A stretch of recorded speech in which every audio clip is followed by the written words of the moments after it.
anxiety disorder. Kalau diterjemahkan dalam bahasa Indonesia kan berarti gangguan kecemasan ya. Berarti kecemasan yang berlebih, sulit dikontrol, dan akhirnya mengganggu aktivitas sehari-hari, sehingga akhirnya ini jadi gangguan. Tapi sebenarnya kecemasan atau rasa cemas ini tidak selalu negatif. Berarti maksudnya wah nggak boleh cemas gitu ya, atau cemas itu harus kita hilangkan gitu, enggak. Jadi rasa cemas atau emosi cemas gitu ya, itu emosi yang semua manusia itu harus punya gitu, karena itu sebagai emosi yang sifatnya survival, jadi untuk perlindungan diri.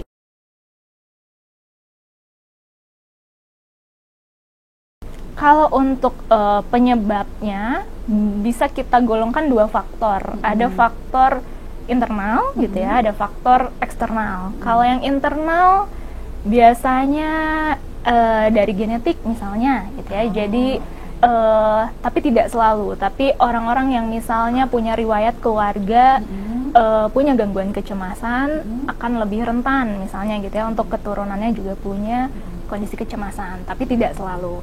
Terus yang kedua biologis, jadi ada ketidakseimbangan zat kimia di otak misalnya gitu ya, atau juga ada bagian otak yang memang fungsinya mengatur emosi itu proses kerjanya lagi tidak optimal misalnya, yaitu faktor internal. Kalau faktor eksternal nih ada dari lingkungan utamanya gitu. Jadi misalnya dari adanya kejadian-kejadian stressful dalam jangka waktu yang panjang misalnya gitu ya, atau mungkin traumatik, atau juga pola asuh keluarga, macam-macam. Jadi lingkungan.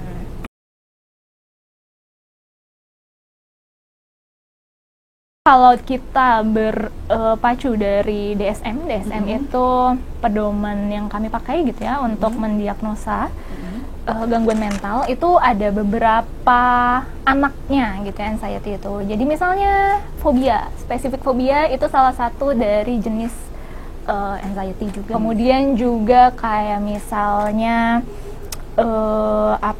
untuk anak-anak gitu ya, seringkali misalnya selective mutism. Jadi selective mutism itu dia pada orang-orang yang nyaman dia bisa bicara gitu ya, tapi kalau untuk orang-orang yang tidak nyaman, nah dia nggak bicara sama sekali gitu. Itu biasanya seringkali sama anak-anak. Kemudian juga social anxiety disorder gitu ya, itu hanya terkait relasi sosial, kecemasannya yang pemicunya banyaknya terkait dalam situasi sosial. Kemudian generalized anxiety disorder, kalau generalized berarti umum, berbagai hal itu dicemaskan gitu ya, bisa dari kesehatan, bisa dari pekerjaan, bisa dari relasi sosial gitu, banyak hal yang akhirnya memicu dia cemas.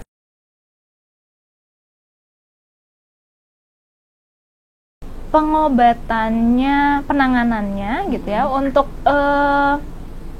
bahkan dengan gangguan yang sama pun metodenya kadang beda-beda gitu. Jadi memang kalau dalam psikologi ya manusia unik gitu ya. Jadi kayak setiap gangguan nggak ada rumus patennya gitu, bahwa untuk dapat 4 nih, tujuannya 4 harus 2 tambah 2 gitu ya. Untuk orang ini sih 1 tambah 3 baru jadi 4. Untuk orang ini 2 kali 2 kali baru 4 gitu ya gitu. Jadi kita tetap harus menyesuaikan juga masing-masing dengan kondisi kliennya, pasiennya gitu. Tapi targetnya mungkin kurang lebih sama gitu ya, ya untuk meredakan cemasnya nih. Tapi dia meredakan cemasnya atau membantu dia untuk mengelola cemasnya dengan cara yang metodenya ini nih, untuk ini cocoknya gitu ya, untuk ini cocoknya ini gitu. Pendekatannya bisa macem-macem.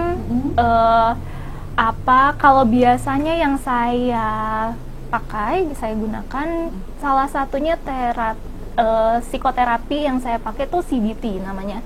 Jadi Cognitive Behavior Therapy. Jadi